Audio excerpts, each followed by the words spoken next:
Welcome to episode 5 of 10 of this series we've entitled Retrospective. In this episode, we discuss the nature of building of networks. So building a community, a peer group, friends, basically the nature of keeping in touch and how horrible I am at doing that. Additionally, a number of my cohorts were also, let's call it foreigners, so people not born and raised in the United States and or have left it, such as myself as an expat, and the nature of being a sort of a not from the United States, but having to engage with the U.S. educational system. In this episode, you will hear conversations with my fellow graduates in this order: Sonia Heinrichsen, Alison Goldberg, Amanda Marchand, Barbara Bartos, Lizea Lyons, Mira Hecht, Peter Wu, Ricardo Rivera, and Erez Golan.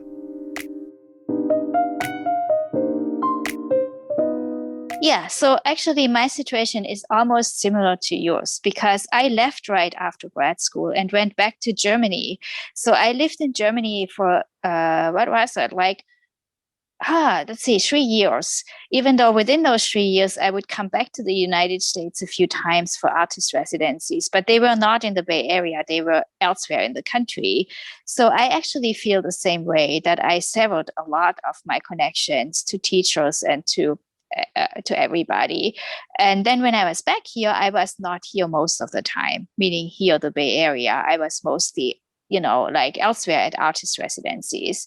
And the few months per year that I was back here, if I ran into somebody, let's say I ran into Doug Hall sometimes, and I still run into Doug Hall sometimes. And, I also ran into Paul Koss a few times in the beginning years, and they would always be surprised to see me and say, "Hey, are you visiting?" And I'm like, "No, I'm not visiting. I live here now," but so basically it was actually quite similar to you, because when I came back after those 3 years, so much time had already passed that I was already sort of an outsider. But then I also have to say that not too many at least of the people that I was in touch with during grad school stayed in the Bay Area. Not very many stayed. A lot of them went away. Some people went to New York. I was in touch with Hema Alavo, who is in New York, who moved to New York for a long time. We are still in touch sometimes. I visited a few times. So there was a connection there, we were good friends for a while, but I haven't been in touch very much lately. Also because life got in the way. I just don't have the time to be in touch very much, and it sucks, but it's just life gets in the way. And in terms of here, I was in touch with a few people, but it has also trickled off. It really has. And it's probably partly because I don't keep it up, because I'm not having the time to socialize and, and a few people also, I know at least of one or two people who, went, a lot of them got married and had kids, but then also some people, went into other careers after. They didn't stay in the arts. They did something else. They are not artists anymore. So, so I don't think I'm in touch with very many people anymore at this point. Yeah, professors, not professors either. I mean, I was in touch with Sylvie for a while, who, by the way, has passed away since. Oh, sorry. Yes, she died, I think, last year. And I was in touch with a few people from outside the country too. Moitza, who is in Ljubljana, who lives in Ljubljana. I was in touch with her for a long time. And then with another woman, Misa, who was actually an undergrad student while we were grad students. I think she graduated the same year. She went on and did a master's degree in I think it was landscape architecture at UC Berkeley, and then she moved to Melbourne, Australia, and she now has a PhD, and now she moved to Glasgow and she is teaching in Glasgow. So she had a lot of. But, she's been doing great, I think. And I visited her in Australia because I had an artist residency. This was when was this? This was just before the pandemic. It must have been 2018. Yes, 2018. The year before they had those big fires there. And I was so glad I finally did that artist residency because I had delayed that several times. And she moved away. I think it must have been that same year she moved into the UK. She also has husband and kids, and so I kind of feel a lot of times like I'm a little bit of an outsider, because I don't have all of this. I don't have kids. I don't have a partner. I'm often kind of like sort of at the fringes of society in a strange way, like I often don't quite fit in. And that might be part of the reason why I haven't stayed in touch with a lot of people. Could be. I don't know. Yeah. It's also funny here in the Bay Area, and this might sound very, very ridiculous, but once you move to the East Bay from San Francisco, you are in a different world. They are not like San Franciscans don't travel across that bridge. I know. Yeah. It's like in my 2 years there, I think I only crossed that bridge once, and that was to buy a very particular art supply from a store in Oakland that I couldn't get anywhere else. Yeah, well, it's very different. It's very different if you live in the East Bay. You always go into the city. It's like totally normal to me to go over there. Sometimes, now that I work there, I go over there several times a week. But it's very funny. This actually I think that is basically when I was good friends with Patricia, and that kind of died. And I invited her over a few times, and it was just always difficult. And at some point I just somehow let it go because it seemed very hard to keep the ball rolling at some point. I think she was very busy with work and out and, and stuff. And I was busy in my things. And at some point I just thought, okay, let's just not worry about it for a while. And I mean, maybe, we might be friends again at some point. I don't know. But just right now, I'm not very much in touch with her.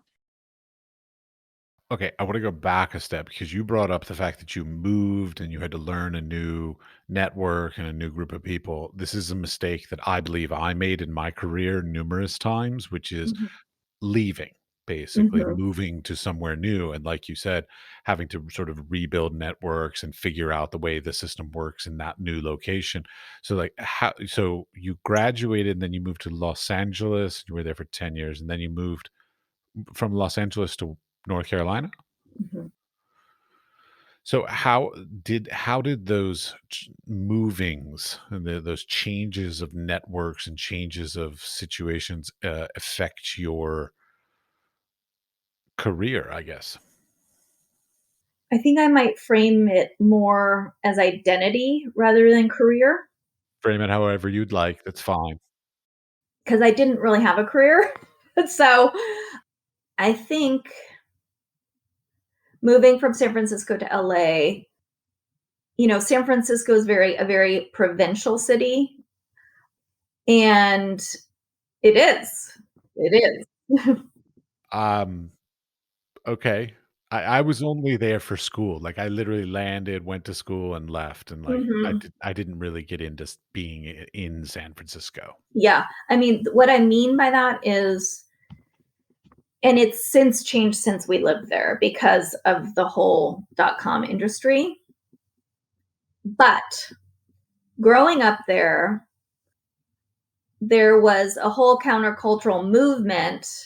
It was an affordable city that allowed people who were creative to live there. And then through the course of my childhood, it morphed into being a very expensive city.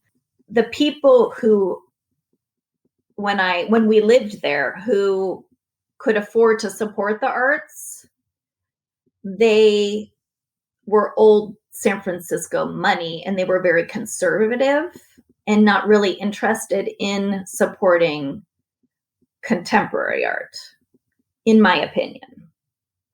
Sounds about right.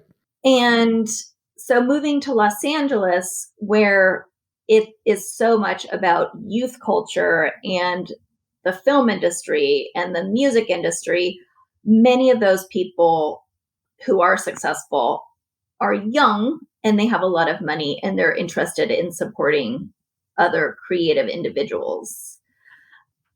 And so that was a different way to think about, what the art world meant in a larger context and who was consuming it and who was supporting it and all those things. Winston-Salem happens to be a lot more like San Francisco in the sense that there's old money here. And so there are not a lot of new ideas, new creative ideas that are supported. I'm shocked to hear that about Winston-Salem. Yeah. Yeah, no, Winston-Salem's very provincial. I would put provincial to Winston-Salem, not San Francisco. Yeah. For us, we didn't move here because it was, a cultural mecca. We moved here because it was, a quiet place to raise a family that was affordable and offers us a lot of time. We didn't move here because we were expecting, an advancement in, an art career. That's not why we moved here. That's not why anybody moves to Winston-Salem. Yeah. Well, I'll tell you, the one thing that I learned too late, quite honest, well, not too late, but it took me probably 17 years to learn after graduate school, was how much of a community it takes. Like there's the old romantic idea of like artists in the studio smoking cigarettes and just like making something and then handing it off to a gallery, and the gallery then does whatever else with it, or handing it off to a curator and they do something with it, and the artist is pure and they stay untainted in the thing.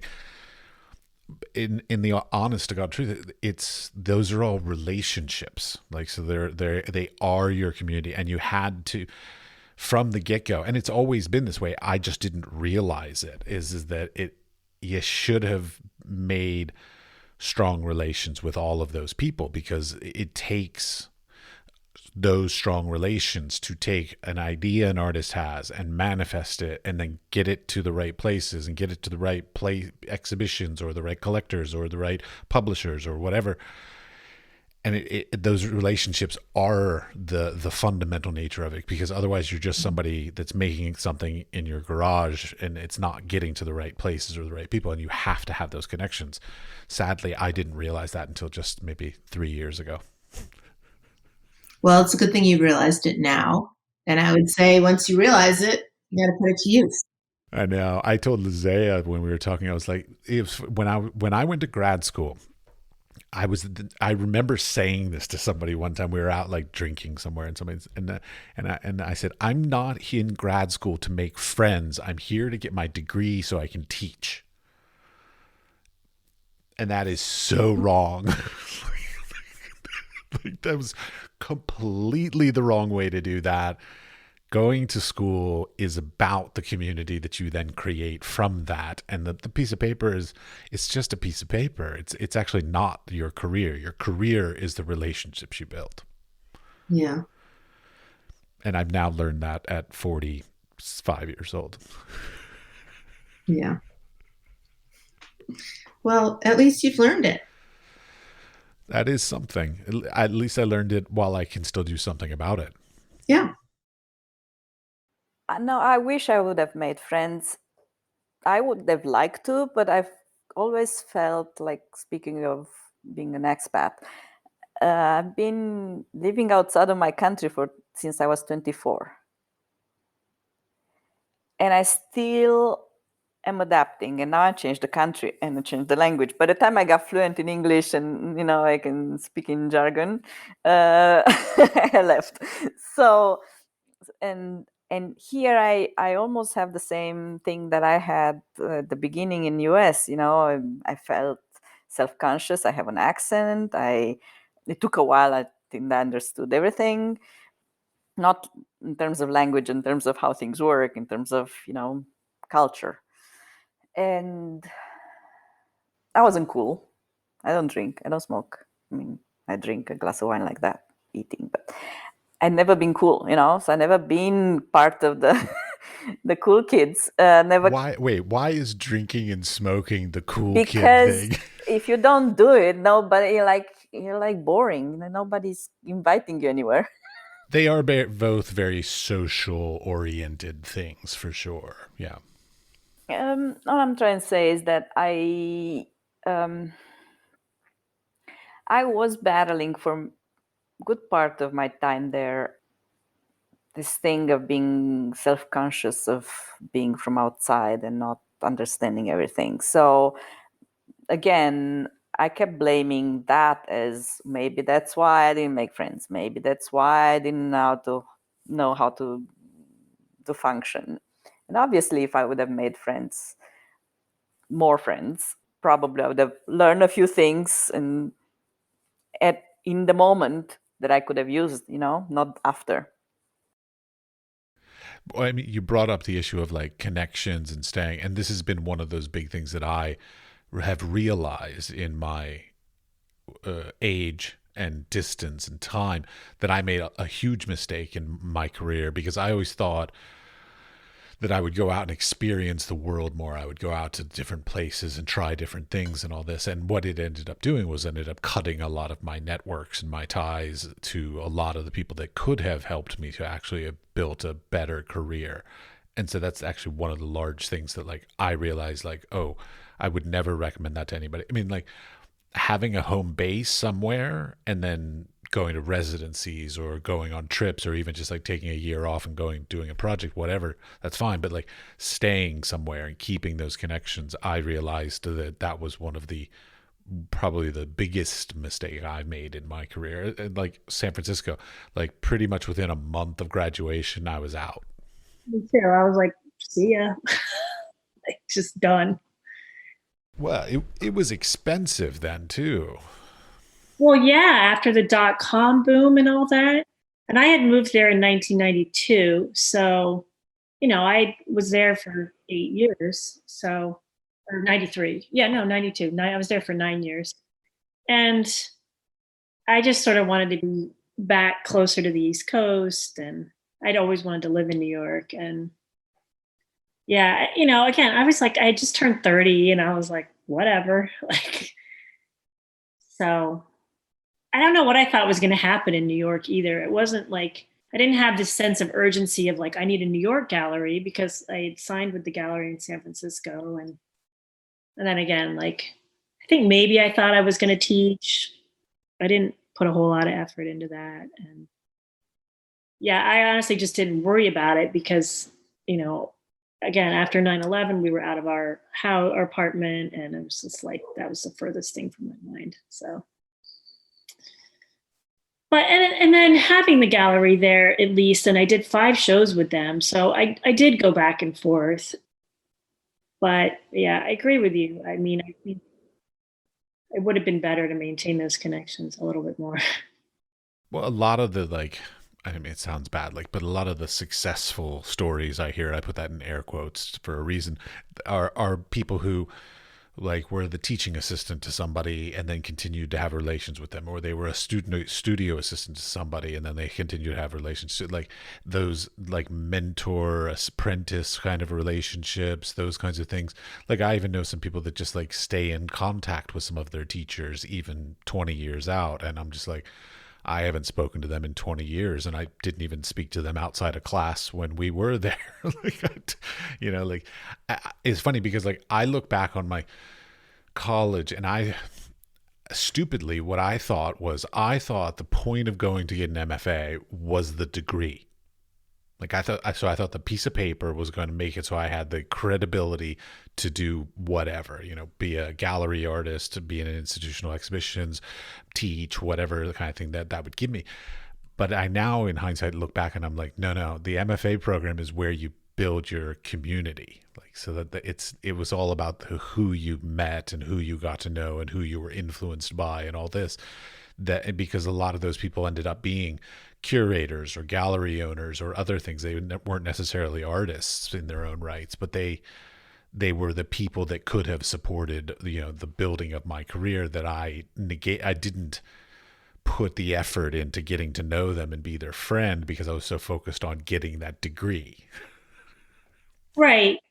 Yeah. I mean, it's kind of like, the MBA of art. Like, it's not necessarily, it's like, okay, yeah, the school matters, but it's like who you connect with at the school and who those people are connected with. And yeah, what you keep doing with it. And yeah, a lot of people worked for other photographers after school, and I didn't because I couldn't. Like, I couldn't put in some 12-hour day at someone else's studio. I was a mom. So, and I mean, most of my teachers have passed away now, sadly. So that feels, it's like, all right, the good ones are gone. But I continue to struggle with it because I refuse to do Facebook, and I mean, I've never been on Facebook, and Instagram, I just use it for personal stuff. I'm a So little envious of you for those things because I have to do them for my jobs. I just couldn't do it. And like, it's one of those things, like, I think when you have an addictive personality, you have to manage certain things. So, yeah, exactly. So I probably miss a lot there. And It's a mixed bag. You're right. Some things you're missing, but some things you are completely not missing, and you are probably a happier, less stressed person because of it. yeah, I just felt like the benefits did not outweigh the risks there. So in my mind, it's like, all right, I'll find a different way to be connected. So, well, a couple different things happened. I mean, I knew by the end of my second year there that I was going to leave and go to New York. Like, that was kind of always my plan because I had gotten divorced and my ex husband was still there, but he got married and had another kid. And I was like, I really want to go to New York, but I'm going to stick this out for 2 years and see what happens. And then I was like, okay, I'm going to New York. And as far as like, which I think in a sense was maybe, I'm not going to say it's not the best choice, but in terms of like maintaining connections, I think that made it very difficult for me because I had a lot of my time in grad school I spent trying to connect with the painters in the painting department. I would sign up for the painting critique classes with Mark Van Proyen, who's, he's a badass. Like, I loved him. And Amy Ellingson, who's abstract and encaustic artist, and Brett Reichman, and a lot of the people in the painting department were just fun. It was different, and they had a different perspective on my work. And I don't know that I offered them much in terms of critique, but they were helpful to me. So I remember Mark Van Proyen had said, like, I said, oh, I want to do this program at the Whitney, which looking back was kind of ridiculous because I'm not the kind of artist that the Whitney takes. He said, what about Marin Headlands? Which I think probably would have been a good fit. And no, I got to go to New York. So, I probably would have had teaching opportunities. And when you stay in the place where you go to grad school, I think you build on those connections and foster those relationships. However, I guess we must have had our work up at Fort Mason for a while before graduation. And at that point, Heather Marks, who became my gallerist, had seen the work. So she came and did a studio visit with me before graduation and said, I'm opening a gallery, and basically signed me on from that day. So I said, well, I'm moving to New York. And she said, that's fine. So I had the gallery before I left. Wow. Which I know, which is really amazing. And I'm still friends with her and her husband. The gallery's been closed for a while now, but that was a solid 12 years. Yeah, they were wonderful.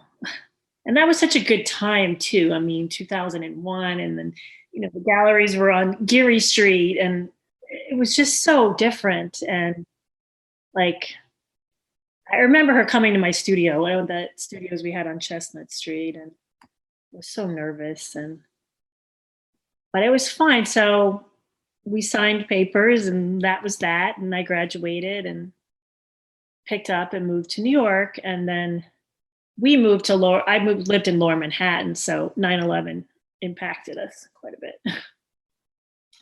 But the gallery opened in November of 2001. So yeah, that was a good time there. So I have a question for you real fast. Sure. Do you feel like doing the MFA helped you to teach? Because I know when we went to school, it was like you do an MFA because you can teach, which I didn't do it for that. I did it because I wanted to paint.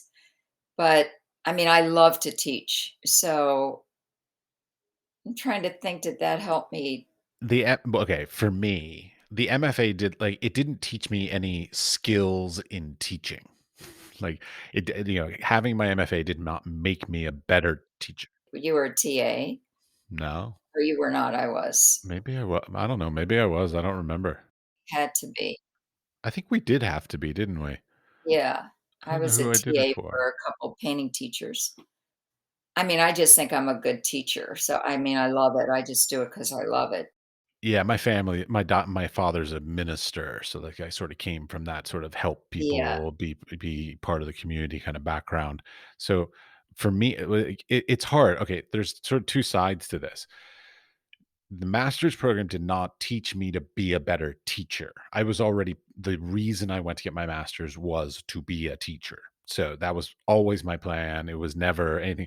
And that's actually something that caused a little bit of problem now, me looking back on 20 years, is that when I went to grad school, I went there with just going, I'm not here to make friends. I'm here to get this diploma so that I have the credentials to be able to get the job that I want. Wow. Interesting. Okay. So you knew you wanted to teach. That was your Yeah. thing. Well, and the problem with that is that I didn't make friends. And so I didn't build networks. I didn't build a community. I didn't build a peer group, all this kind of stuff, because I was so singularly focused on, I need that diploma so that I can get to this thing later in life, this other job thing. And I didn't take advantage of that network that I was building in the program. And that I believe has been a great detriment to my career. Really? Yeah. Yeah, that's what you're paying for. Oh, we hung out. You and me hung out all the time. Yeah, I know, but we also haven't spoken in over a decade. Yeah, but here we are now. And sometimes that happens. Well, but I mean, I didn't create that like group of people. Like you took some friends with you to Los Angeles. You all sort of had that peer group and those support networks and all these kinds of things. I didn't do that. I literally within 1 week of graduating, I flew back to I drove back to the East Coast, and that's it. There you go. I just sort of cut ties and walked on because I wanted to teach. Yeah, and that was a mistake. Totally a mistake in hindsight. Yeah, I left a week later after us as well, and I went to Los Angeles. So, yeah, that's a learning lesson to everybody out there. If you go to grad school in a specific location, stick around for a couple years. It's funny that a lot of people stuck around for about between 5 to 10 years afterwards, and those people seem to have worked things, I would call it like, quote unquote, better than I did. You know, their careers went in a slightly better trajectory. That's interesting. I would like to know those numbers. But, I mean, you're going to do what you're going to follow, and your instinct, and your life is going to lead you one way and another. I mean, oh yeah, don't get me wrong. When I say like better, I'm like judging it off of a certain set of criteria. I mean, I got to work in the United Arab Emirates and live in the crazy lifestyle there. I now get to work in the European Union and travel around all over there. So like in many ways, my life is very attractive and very enticing. Yeah. So I'm not, right. It depends on the criteria that you base upon, like, quote unquote, like success. That's the thing. And when people are coming out of school, they really feel like they have a certain time limit. Like they have to do things at a certain time. And then you realize later in your life, like we are all on our own time span. You know what I mean? Like some of us are late bloomers. Some of us are going to hit it at whatever point. It's just, and it's a lot about just the faith. And if you want to talk about faith, your family, but about the faith in the art, and faith in who you are, and being able to get beyond all the bullshit and the trials and tribulations of being an artist. And when you get it, you actually get it, and you appreciate it more, So I feel like I'm making the best work of my life now, and I feel like I'm on a good path to be making, like I can envision sort of what is gonna come from what I'm making now also. So like I really enjoy and I would never have envisioned what I'm doing now even 10 years ago. I always thought you had a great voice, so this is perfect for you. I couldn't do a podcast. My voice is way too squeaky for this shit. So you are Thank you very much. You could do some fucking commercials and shit. But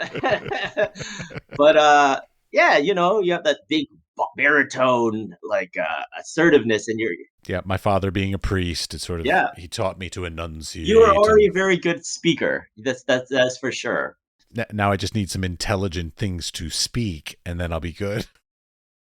Something you brought up that I sort of want to actually ask you about is not something I'm asking everybody about, but I want to throw it in, is the nature of like, so when we were in graduate school, there was this huge, I guess I felt there was this huge emphasis on the individual artist. So like you as an individual, you make your thing and you put it out into the world, whatever.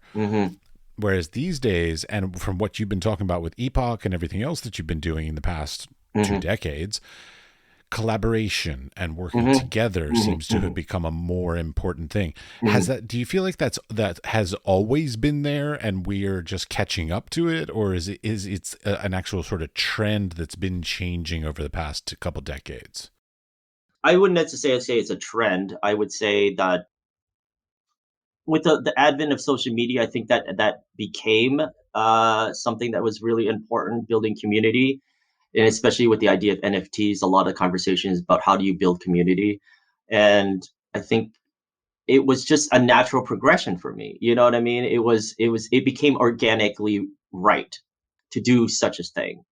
And already struggling with being a person of color in general, I never really put my name on anything on Epoch and kind of let it just be what it is. So in the way for that was for me freeing, so that people are not adhering my identity to something that I've created. You know what I'm saying?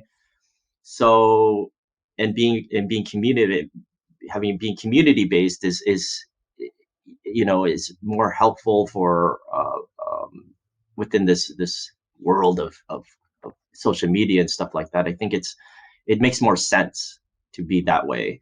And trying to get together with a bunch of other people who are like-minded and try to build something that's more equitable, So, I mean, there will always be individual artists. I'd still make individual works, of course, and stuff like that. But I mean, there's definitely the importance of relying on community and doing collectives. I mean, collectives have been around forever. You know what I'm saying? But I think in this new way of being online and stuff like that, it makes sense to be having a community and building community, and either whether that's individual artists making and trying to build a community around your own work, that's one thing, but also being a collective and bringing other peoples to collaborate, that's a different thing. And I think collaboration lends to a lot more, in a way, interesting ideas. For example, like when I first started Epoch, it's just a simple white island. And I was trying to talk about the downfall of the galleries institutions because of the quarantine and stuff. So, but then you see the progression of all the shows I've done, and I'm learning as these artists are bringing me new tasks and new works to try to build. So 60% of the artists I work with are analog artists, so they don't really know how to model or even ventured into the digital world, and I'm helping them translate their work and try to help them realize their vision. But then there's always challenges they bring up to me, like, I've never tried to do that. Let's try to figure out how to do it. So this progression of trying to learn and adapt to other people, it's making the exhibitions better and better, and me being able to be more communicative to other artists and trying to help them realize their vision really helps me as well, and my growth, and how technical, just on a technical basis, I'm getting quite good at what I'm doing. Are you still in touch with anybody? Teachers, students, anybody from the graduate program? I would say yes, but not like really close. So our mutual friend Dickie Vossler, always in touch. Mhm. That's the first person that came to mind. Actually, a lot of my undergrad classmates. It's mostly through social media that I see all the wonderful things that our classmates are doing.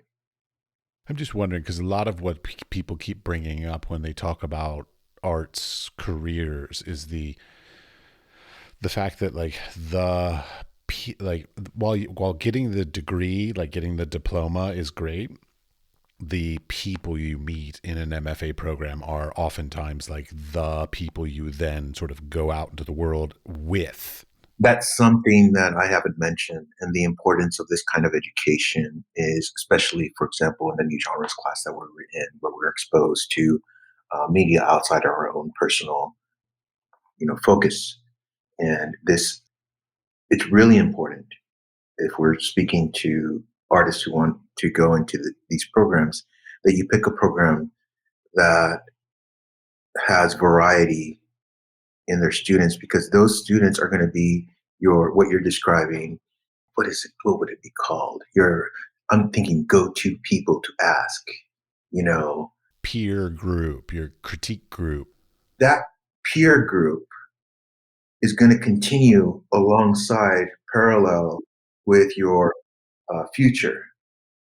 So it's important to make connections in school, whatever school you're at, because you have the same interest, and we're all going to go into different worlds, but we still have that similar experience where we could call on each other's professionalism and or just bullshit with each other about what's going on. So we understand each other. Like, I'm really comfortable talking to you. That's sweet. Thank you.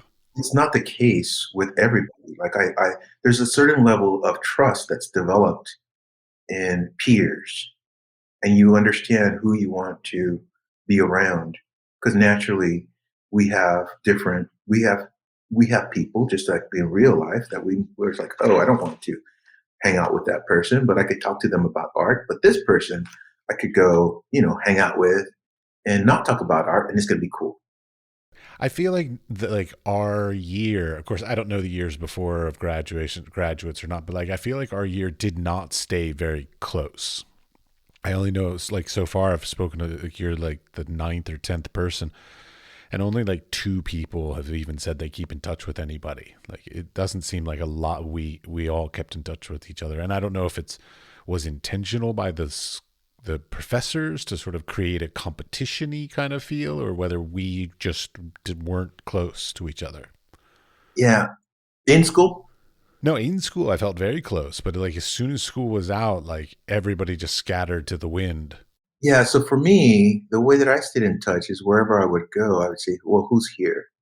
So, for example, Linda Ford was in Rhode Island also at the time that I was there. There was other people that I met nearby in Minneapolis, and they would fly down. Dickie was in Washington, D.C. So I had, like, wherever I would go, I would try to connect with other people. And then that peer group grew, going to going to Switzerland, where I had now peer groups that were studying in that school that were from South Africa, that were from China. Where else were they from? They were from international. So I have this peer group now that I've developed, or that has naturally developed, and that's really important. I think they're always there if they're really. I don't know how to say this nicely. If they're true friends. Yes, I do. I was right after school, I was working with Anne Chamberlain, who you'll remember, and worked with her for a while. And then she had breast cancer early on, but then she got brain cancer. So she passed away. That was really sad. And I'm still in touch and working with Linda Connor, different little projects, or just in touch with her, emailing, and I see her when I go to San Francisco. I still think Linda hates me. Oh, she doesn't hate you. I don't think she remembers me at this point, but I still think she hates me. She doesn't. Does she even remember me? Like, have you mentioned? I don't. I'm sure. I think Linda's had so many students. I think she started teaching in her early 20s. Okay, So I she's don't been know there for how a you long track time. everyone unless you're making, an effort to stay in touch on things. So yeah, As a teacher myself now, I totally understand that. yeah. But she may. I don't know. I do know that people have had different experiences with her. I just felt I had a lot to learn from her, and I feel like she's so good. She's looked at photographs for so long that she can read an image better than anyone. She said at one point that she could have a student put up an ocean or a body of water and she will know where it is. Like it's almost like a psychic ability. And I believe it. I believe it. I can totally see it. Yeah. Well, in touch very closely, no. I was in touch with John and Justin until I was in San Francisco. We've seen each other, not only just talking, like we've seen each other in person often. Then, Facebook friends, I keep an eye on what one is doing, but we haven't talked in a long time with Dick and Brett Goschel. I see him active. In terms of teachers, it's pretty sad. I mean, I'm not sure if I'm unique in this, as I'm really bad at keeping in touch, or everybody does this, but really bad. Right in the beginning, I was asking for a lot of recommendation letters because trying to get some teaching jobs, and so I needed that. And the only teacher I was in printmaking, so already a pretty particular section. Yeah, kind of a strange group, a little closed, I would say. And I was also, I wouldn't say black sheep, but they had an issue with me because I was coming from 6 years of printmaking in college in Romania. So when I arrived at CFAI, I wanted to do anything but. I was trying, I getting classes in film, in music, and this and that. I was trying to get away from printing and paper because I knew how to do it. I didn't need lessons in printmaking, and they were furious. The teachers couldn't take it. I even tried to move to new genres when I realized that that's not the place. But it was too late. They didn't want to deal with it. So I ended up graduating in printmaking, but like doing prints just at the at the end, just part of the installation with bees that I made for the MFA show. So live, if I may say. So so my relationship with my teachers was really like a little cold. I haven't really heard any good stories about many people keeping in touch with the teachers. So I wonder if it Really? was us or whether it was the teachers. With Suzanne Olmsted, which was the only one I had very little classes with. I ended up keeping in touch, and she was very supportive even after, and she wrote me letters. Meanwhile, Gordon Kluge, who was my main teacher and the head of the department, and I TA'd for him and everything, disappeared off the face of the planet. Did not respond to my requests for letters. Didn't, and then I was, I guess I would say, like a little bitter because I felt like we had an understanding and we had things to talk about, and I didn't insist. Maybe I was supposed to be a good puppy, but I didn't. Immediately after, I was like, you know what? I'm not gonna beg. So that was my grad school. I mean, I left with empty hands. And my biggest advice: get a studio immediately after school, because I was there. Again, I'm a particular case. I'm not sure how much is useful, but I was there on a visa. If I didn't work, I was out. Okay, and it's not I couldn't work 3 hours a day and that's it. I had to work with an employer who sponsored me the whole shit. No, so without a studio, I make this big works on my kitchen table for the following 10 years, and my work got small. People can't see this, but she's making a hand gesture of approximately the half of an like a piece of paper, an 8x10 piece of paper. Let's say Smaller. So anyway, my work had to get really small and really mobile because of, not having a space. But having a space is not just that. It's community. It's just a place to be yourself, because after 10 years of just working and making applications, you forget who you are.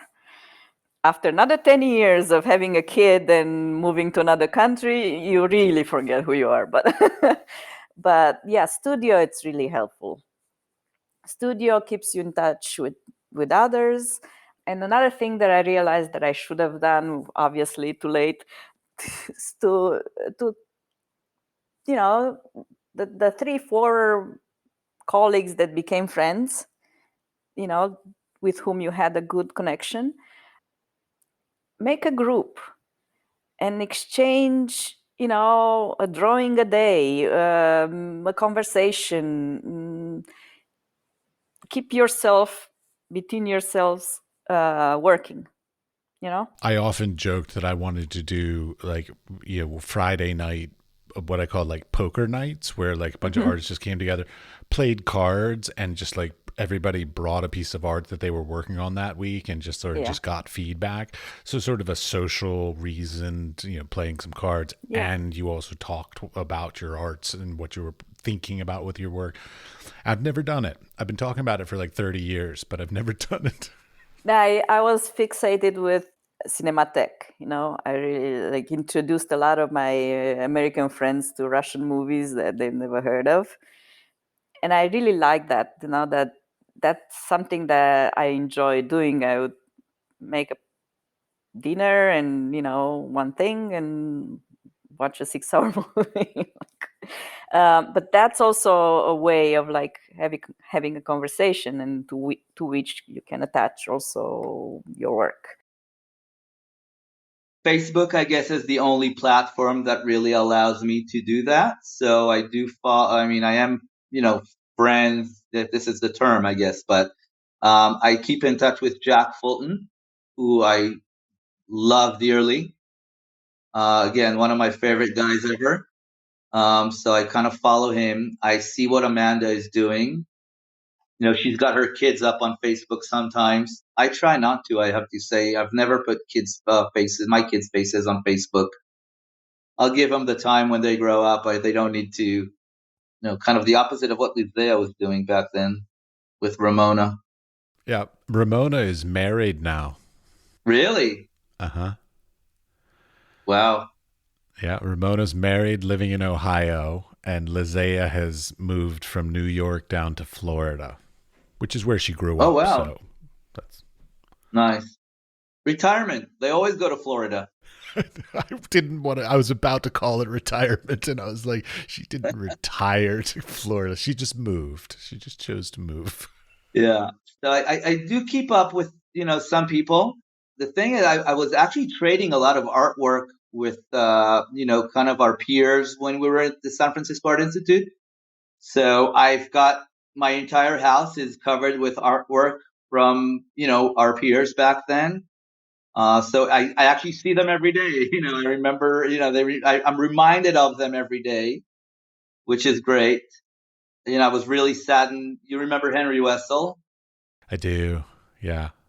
Yes, I was really, really saddened when he passed away.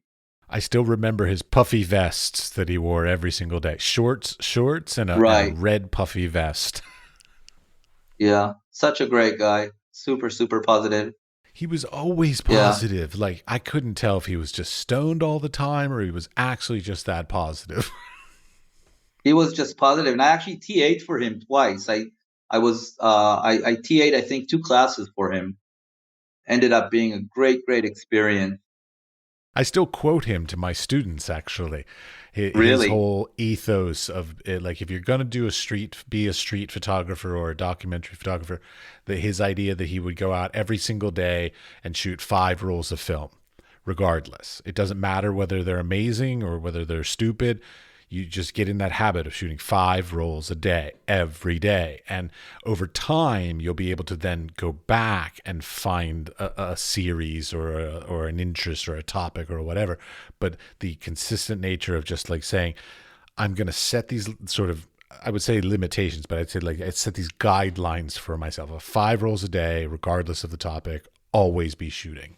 Yeah, totally agree with that, I have to say.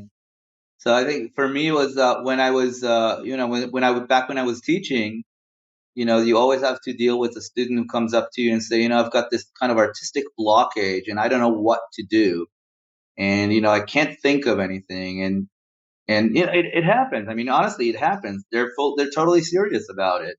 And I've always told them, just take your camera, shut the fuck up and go out and photograph. Something will happen. It's a totally statistic media. Honestly, you shoot 20 you shoot 20 shots. One will be okay. One will be great. The other one will probably not be good. But you'll have those two to talk about. And then kind of, when you go the next day, you'll be able to kind of summon, I guess, in a way, the opportunity based on those 2 shots that you shot yesterday, et cetera, et cetera, et cetera. Just don't think about it too much. Just go and work. And I think that's, exactly what you said about, quoting Henry. Yeah, it's just, go out every day, do it. It will happen. One of the things I learned about, well, now, so like I know now about what grad school should have been, was that it should have been a place where you made friends and you sort of made a peer group and you kept connected with your teachers or your whoever's or whatever it's like. So you made a group of people. So did you keep in contact with any people, sort of either the people we graduated with or even, people from SFAI in general or the teachers or anything like that? Well, I was one of the younger people in the grad school, the grad program. So I mainly hung around mostly undergrads during that time. And yeah, me and you were hanging out and stuff like that. But and the connections that I kept were basically with more of the undergrad students. So I moved out to Los Angeles with Jason Wang and Aaron Garber-Markovska, and we got a place here in Los Angeles. See, we either decided between that and New York, but like New York, again, it was cold and it also seemed way too competitive. You know what I mean?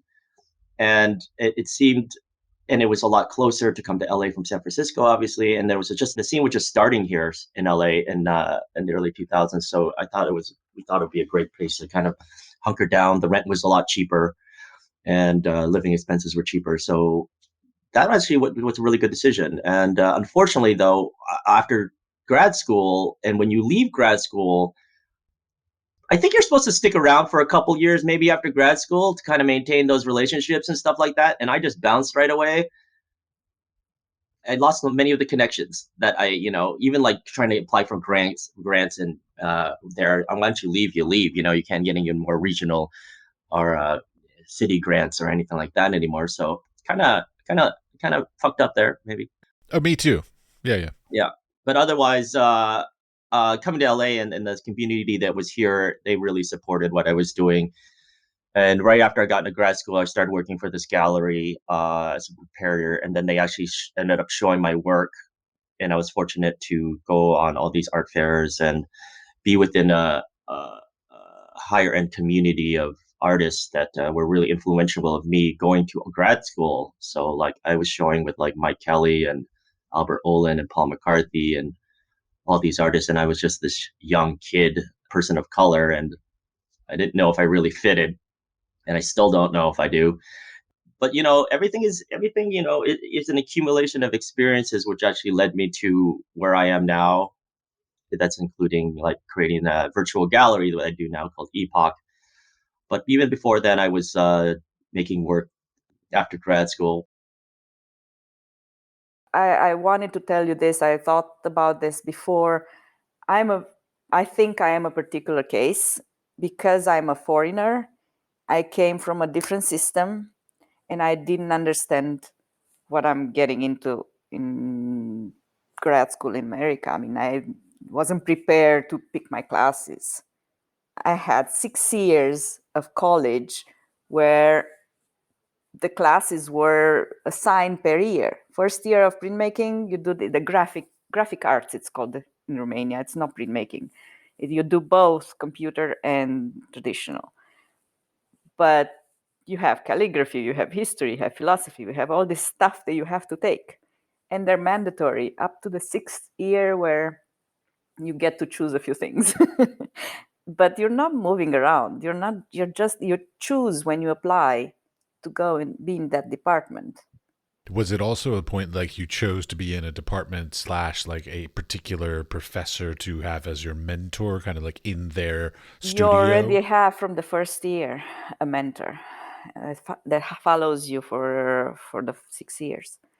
You have many professors, but there's one that's kind of like keeping an eye on you, and you have most classes with.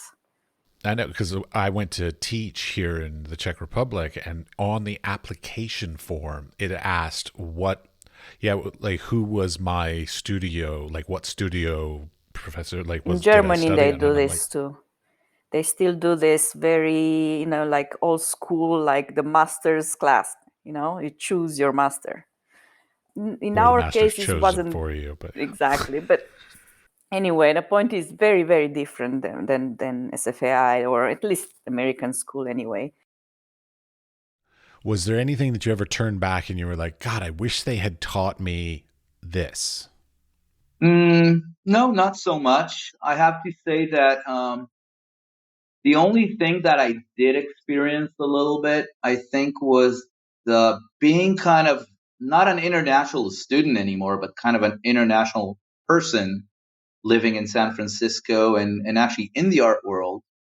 Despite San Francisco, I think, being, very open, very, what would be the liberal, I think it was, people, I think, within the art world actually did label me as kind of an international person, and I was not a local person, despite having pretty darn good English and kind of understanding the culture and being from a Western culture.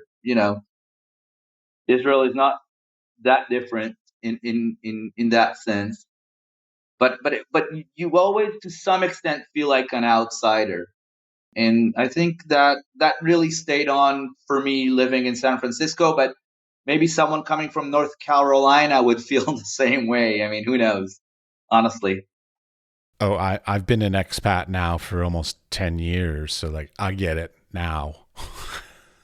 Yeah, so going back to Israel for me was very easy. You always feel at home when you're home. And San Francisco, as much as we tried making it a home, and it was terrific, and really, I was really lucky working with unbelievable people at the San Francisco Art Institute. I was working very closely with Chris Bratton, who ended up being the president of the San Francisco Art Institute after the incident with Ella. Professionally wise, I mean, I felt really lucky. But at the same time, as an artist, I always felt that they looked at he's doing great work, but he's a little it's this international guy, Israeli guy. Yes, I know that feeling, sadly. But it wasn't that big of a deal because I was really focused on the students, and for me, maybe it was an easy way to deal with it. But it ended up being great. I mean, we're very fond of the 7 years that we lived in San Francisco. For us, it was a really good experience overall, but we're also really happy to be back here. And I think this is where the real life started. That was kind of a very long, very nice vacation. Expensive. Yeah, expensive. But from a 20 years perspective, it's, the time that you're a student is actually a big vacation. Quite honestly, it is a big vacation. I still think that way, and I still wish I could go back and enjoy it a little bit more. Yeah, exactly. But actually, in the arts, that wasn't so much a thing. Like my school, at least, did not have any scholarship options to study in the United States or Fulbright did not apply to me because I came from Germany, and Germany did not have, at least for the arts, for what's called the fine arts programs, was not participating in any Fulbright. And no Erasmus programs? I don't know about that either. There was one option that was, I can't even remember what that was called, kind of a German version of a Fulbright. I applied for that one time, but they really kind of tried to get people into exotic countries. Like if you wanted to go somewhere to Africa or to a country that was not so well traveled, because everyone wanted to go to the United States, right? So that was super competitive. So somehow I thought, well, I'm just going to graduate first over there, and then I'll see if I can just do this on my own. And I thought I was just going to go for a year. I applied, and I didn't have the money to do that at all. It's like, well, let's just see what happens, right? And then SFAI actually offered me a partial scholarship, which was very helpful, and which was then the decision maker that I was going to do that. Yet I thought I would only be able to do it for 1 year. So I did not come with the intention to graduate from SFAI.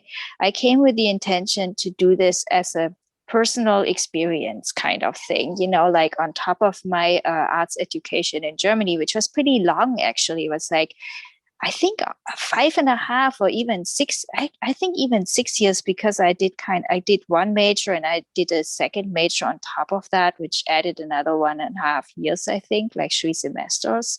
And so my in Germany, it wasn't like you didn't pay for education at the time, right? So you kind of dragged that out on purpose because you wanted to get the most out of it. And you knew, once you're out of art school, things are going to become much more difficult with having access to workshops. What I mean by that is like a print shop or a photography studio or whatever it might be, right? And the art school I went to had like excellent facilities, really, except for anything computer related. They were really behind on that. But other than that, it was pretty great. And so, we weren't in a hurry to get out of school at all over there. Yeah. And then when I came to the US, I really loved it at SFAI. And I was like, oh, I'd really love to do that second year somehow, And then I got like an additional, I don't even know if that was a scholarship. It was like something for international students that SFAI gave me on top of that, on top of the already partial scholarship that they had offered me in the beginning. So then I was like, well, maybe this is just gonna somehow work. Maybe I'm just gonna do that.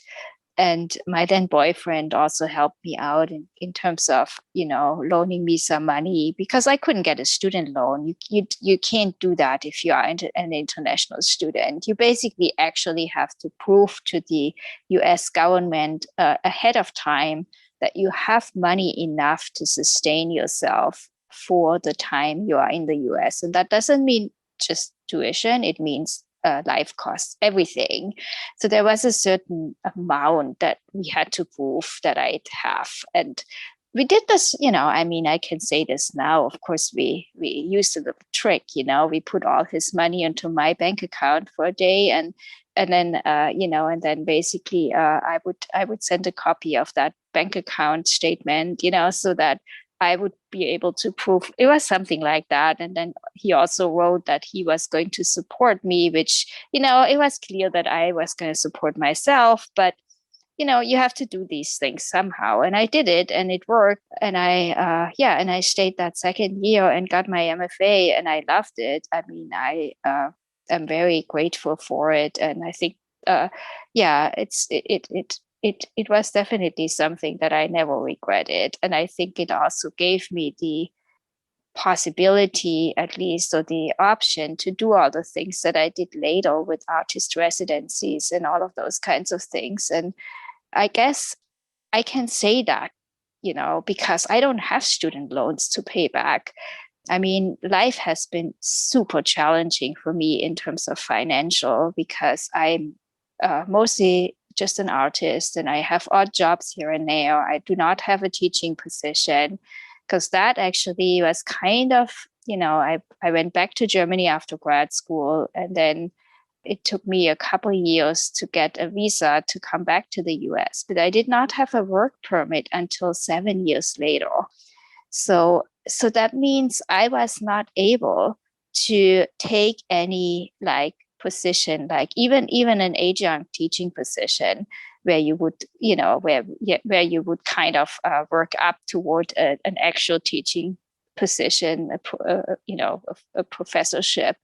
So that was not open to me because by the time I finally got my work permit, I applied for a while, but of course they were like, well, she doesn't even have any teaching experience at all. And she's 7 years out of grad school, so I missed that opportunity because of the whole immigration process. So that wasn't open to me, unfortunately. At some point, I just realized, okay, I have to give up on that. I can't teach on an academic level because I just missed out on that time-wise.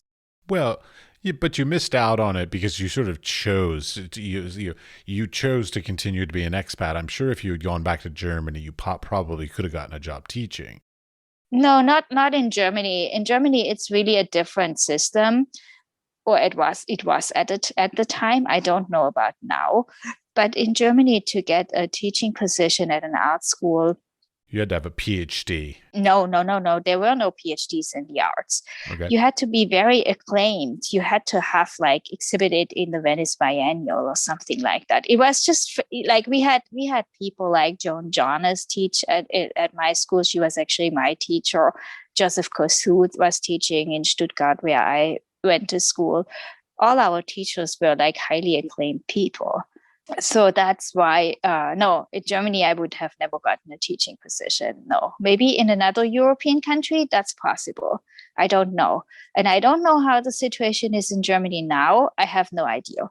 It's just, there aren't that many art schools there, actually, comparing to the US. It's like art education it was sort of special, you had to, you couldn't just go into it. You had to pass a portfolio review as an undergrad. You had to be very clear why you wanted to become an artist, and then it was a portfolio review, and then you had to come for a 2-day test where they gave you all these assignments, like a drawing assignment, a sculpting assignment, and I think there was like a design assignment, and then a meeting with all the professors where you would sit on a big table and they would ask you questions. And the questions were mostly, why do you want to become an artist? What is your goal with that? And I mean, that was right out of high school. Usually they didn't even take you right out of high school. They wanted you to do something else first, like travel or do an internship with somebody or, something like that. Oh yeah, I've heard stories about that whole process. That like I know somebody that like they had to score like an 80 or a 90% on the test in order to get in, and they got an 89, and they got deferred until the next year and had to retest again. But it's a free education also, so like there is a little bit to like you could I should hope there should be a pretty high standard to letting people into a free education. Yeah. And that was, I mean, I don't know about how this works now. I'm not familiar with any system with a 90%, or that wasn't when I was there. It was different, but it's, I don't know. I think they pay a little bit of tuition now, but it's a token. But at the time I was there was no tuition and it was free, and it was very, very, very selective, to get into art school. So, yeah, and I mean, yes, it was great, but at the same time, and the same is true for teaching there. They don't need that many art teachers, because it's not that many art schools. It's really, really different from a lot of other countries.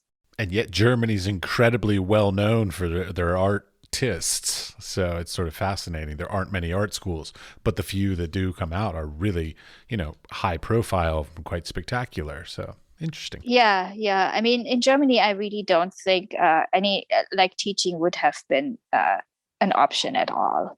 So, and in the US, I didn't come to the US with the idea in mind to become an arts teacher, because I didn't even know you can do that with an MFA.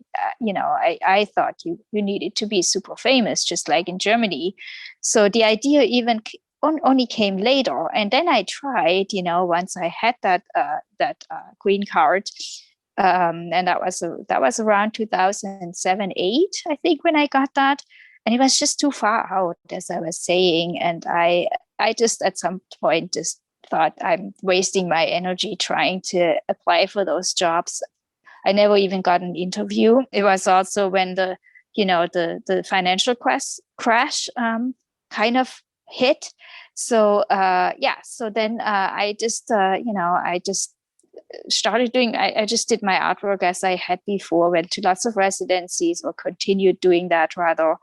Now I'm basically, I've done all kinds of jobs, like teaching German as a second language. And I have, right now I'm actually, funny enough, like my art also has been shifting a lot. And I think that might be another topic to talk about, but I'm currently doing a lot of ceramics, and I just started teaching at and running a little ceramics program at a museum, at the Randall Museum in San Francisco. So I'm teaching adults and also kids right now. So, but that's completely new. That's like they were revamping their studio after the pandemic because everything was down, and their main teacher went out of the country and hasn't yet come back, or won't come back. They don't know yet. So I don't even know if this position is interim. I hope I can at least teach somewhat, keep teaching some classes there. It's kind of fun. So, yeah.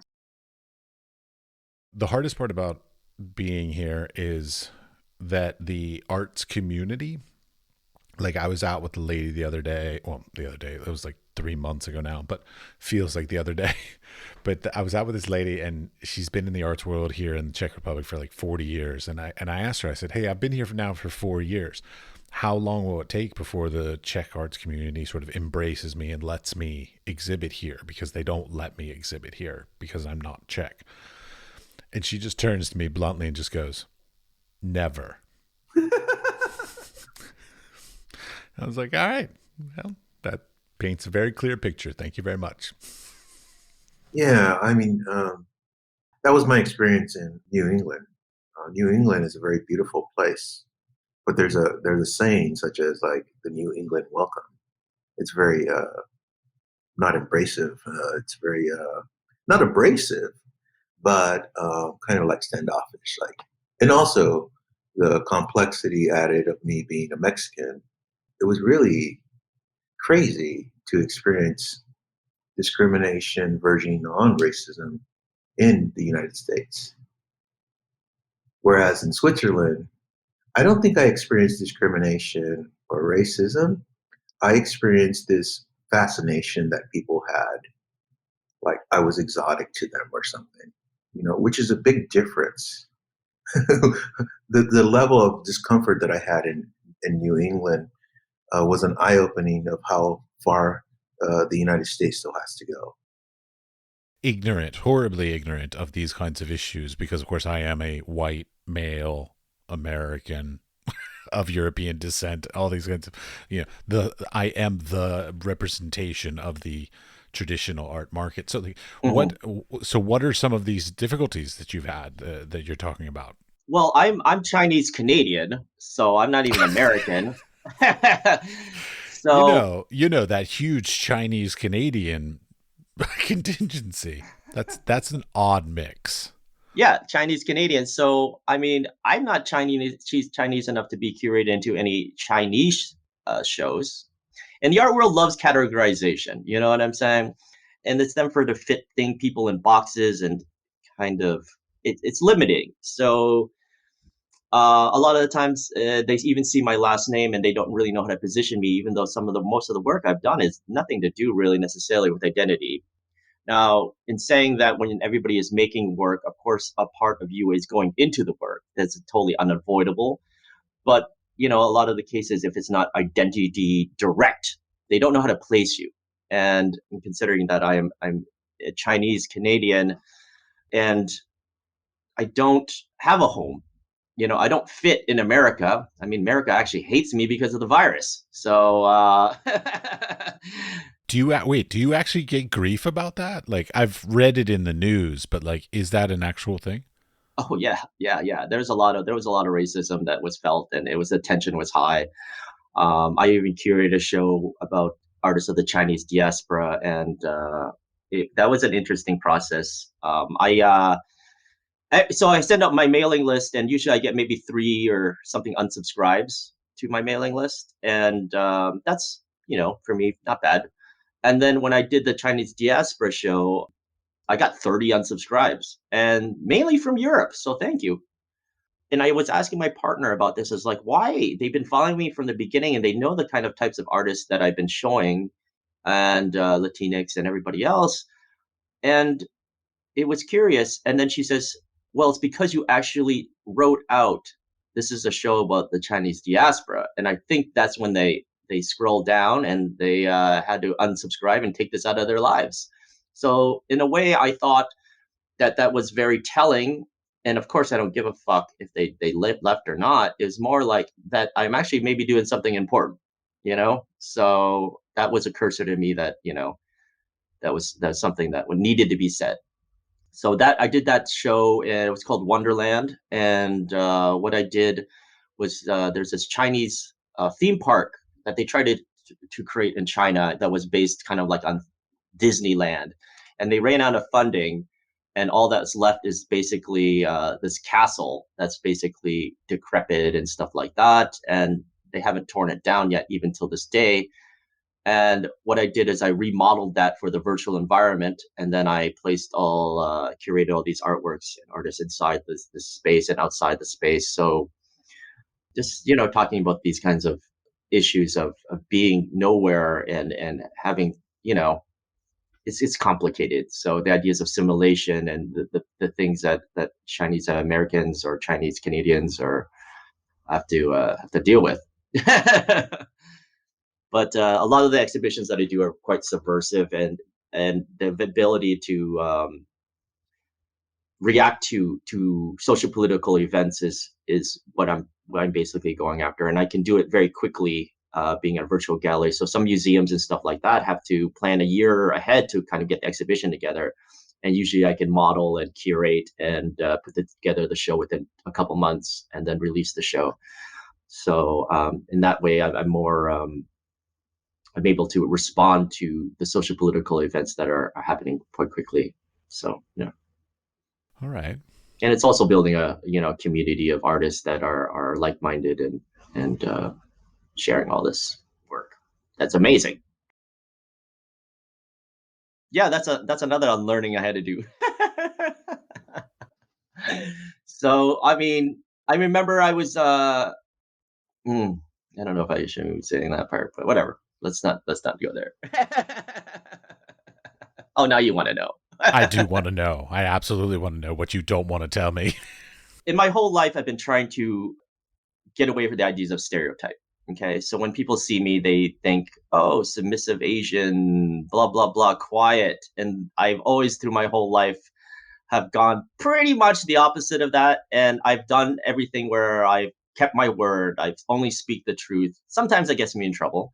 But I also know that I'm going to just do me. Doesn't mean I'm not intelligent at all. I mean, what I'm doing is essentially kind of breaking down your expectations of what I am, So when I was first asked to speak at USC Roski, and I was talking to my partner, I was like, I know this is like a grad theoretical class, and I'm like, I know that's what they want me to do, and talk all this theory and stuff like that, and I can do it, but I don't think I should. She's like, you know what, just do you, and just be honest and the vulnerable you, and give them some real shit.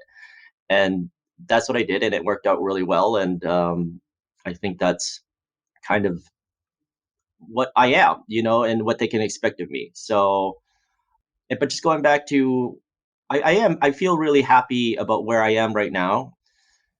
The work I've done and the work I'm doing, I really think this is the first time that I I've done something with the gallery that is something that nobody's ever seen before. And in that way, I do think I'm going to be making whatever kind of a historical impact. That may be really egotistical to say, but I really do think it's something that I'm doing is quite important. And I hope that it's going to be recognized. But, you know, being a person of color, you don't really know. It's kind of everything's up in the air.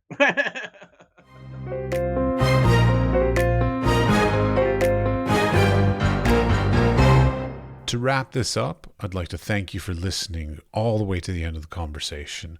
We would appreciate it if you would share the podcast with your friends, family, coworkers, studio mates, or anybody with an interest in arts and creative endeavors. The building and strengthening of the arts and creative community is at the core of our mission for this podcast. They can listen and subscribe on Spotify, Apple Podcast, or wherever you get your podcasts. We are produced by 5014. The audio was edited by CushAudio Services, and the music was created by Pete Bybee. The Wise Fool Art Podcast is supported in part by an EEA grant from Iceland, Liechtenstein, and Norway in an effort to work together for a green, competitive, and inclusive Europe. We would also like to thank our partners Hunt Kastner in Prague, Czech Republic, and Kunstsentrene i Norge in Norway. Links to EEA grants and our partner organizations are available in the show notes or on our website, wisefoolpod.com.